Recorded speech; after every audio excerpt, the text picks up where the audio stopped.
কালো হয়ে যাওয়া রূপোর কোনো জিনিস এইভাবে নতুনের মতো একদম ঝকঝকে পরিষ্কার করার জন্য এই ভিডিওটাতে লক্ষ্য রাখুন। তো দেখতেই পাচ্ছেন একদম সিম্পলভাবে 3 মিনিটে কিভাবে আমি এই রূপোর জিনিসটা কিভাবে আমি পরিষ্কার করি সেটাই তোমাদের সঙ্গে আজকে শেয়ার করব।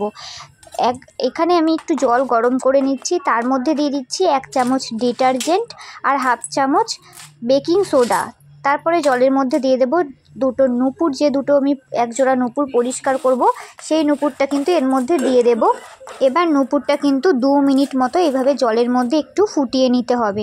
দেখতে পাচ্ছ জলে দেওয়ার 1-2 মিনিট পরই কিন্তু খুব সুন্দরভাবে অনেকটা পরিষ্কার হয়ে এসেছে। যাই হোক, এই পর্যায়ে কিন্তু আমি নামিয়ে নেব এবং নামিয়ে নেওয়ার পর কতটা ঝকঝকে লাগছে তোমরা দেখেই বুঝতে পারছো আগে কীরকম ছিল আর এখন কীরকম।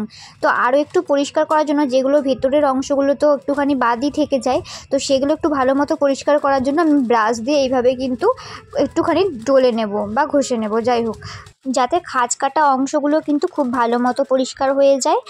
তো তারপর দেখতেই পাচ্ছ এগুলো কিন্তু খুব ভালো মতো দুটোই আমি এইভাবে পরিষ্কার করে নিচ্ছি। তোমরা চাইলে কিন্তু এইভাবে রূপো পরিষ্কার করতে পারো, ভীষণ পরিষ্কার হয়, একদম নতুনের মতো ঝকঝক করবে। তো দেখতেই পাচ্ছ একটা হয়ে গেছে, আরও একটা আমি সেম এই একইভাবে কিন্তু এরকম ব্রাশ দিয়ে একটুখানি ডলে নেব। এবার ফেনাগুলো ফেলে কিন্তু খুব ভালো মতো নুপুরগুলো ধুয়ে নিতে হবে 2-3 বার করে, একদম পরিষ্কার করে ধুয়ে নিয়েছি। আর দেখো কতটা সুন্দর চকচক করছে। তো আগে কীরকম ছিল নুপুরের কালারটা আর তোমরা এখন নিশ্চয়ই দেখতেই পাচ্ছ যে এখন কীরকম নুপুরের কালারটা, অবশ্যই তোমরা বুঝতে পারছো মানে চেঞ্জেসটা কতটা এসেছে। তো তোমরাও যদি চাও এইভাবে কিন্তু নুপুর কিংবা যে কোনো রূপোর জিনিস কিন্তু পরিষ্কার করে নিতে পারো। তো আগের লুকটা দেখো আর এখনকার লুকটা দেখো। ভিডিওটা ভালো লাগলে অবশ্যই লাইক করে ভিডিওটা কিন্তু শেয়ার করে দিও। টাটা।